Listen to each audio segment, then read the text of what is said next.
Chapter 1. Carrie. I leaned against the wall and surveyed the crowded room. All around me, people were in pursuit of the three majors of college: getting drunk, getting laid, and then getting even drunker. They were shouting in each other's ears to be heard over the deafening music, sucking on each other's body parts or throwing up in a corner. The overachievers would do all three by the time the night ended.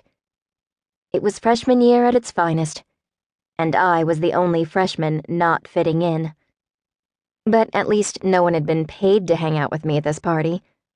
When I was 12, my father had thrown me a huge birthday party. The turnout had been particularly surprising to me, considering the people who came were the same girls who told me what a loser I was while in school. Of course, as soon as my parents left the room to get cake, the girls had backed me in a corner and pulled at my hair and dress. They had told me that I was such a loser my father had to pay their parents to make them come. Susie had gotten an iPod. Mary received a phone. Chrissy, a pony. I had gotten a cold, hard dose of reality.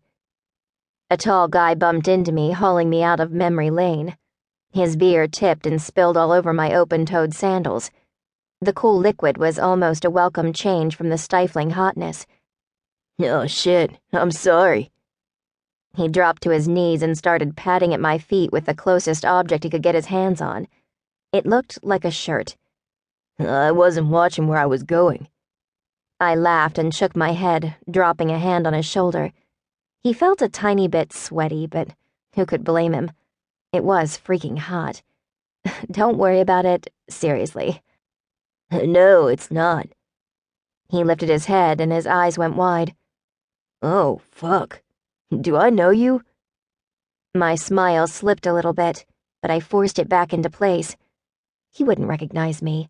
I had been out of the public eye for well over a year, and I'd made sure to change my appearance quite a bit. I also had much longer hair, and my body finally grew into itself. My braces were gone, and I outgrew those god-awful bangs, too. I like to think I didn't look anything like the gawky girl I'd once been. Please, God.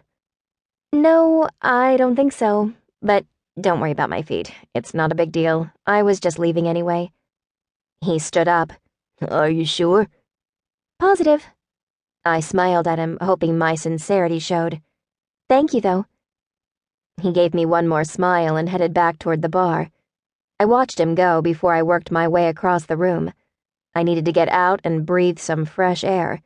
Somehow, I even managed to make it through the crush without spilling my Coke. As I pushed through the door, the ocean breeze washed over me, immediately calming my pounding heart. One thing I hadn't managed to change about myself in my big transformation: I still didn't do well in crowds.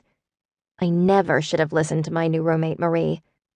I had only been at the University of California in San Diego for 2 days, and had already been invited to 4 parties. I'd turned down all but this one. It wasn't because I was a prude or anything. I just didn't like the craziness that parties entailed.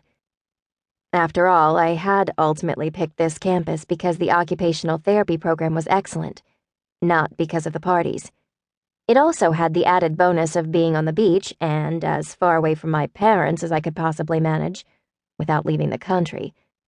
They were great, and I loved them, but man, they liked to smother me. The hold me down, kicking and screaming as I tried to break free type of smothering.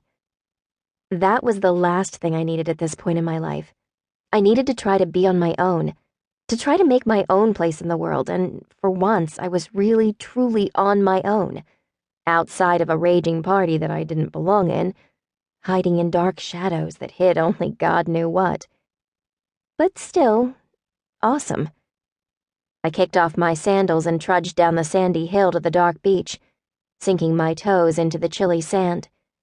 Probably not the best combination with the beer bath I had just taken, but whatever.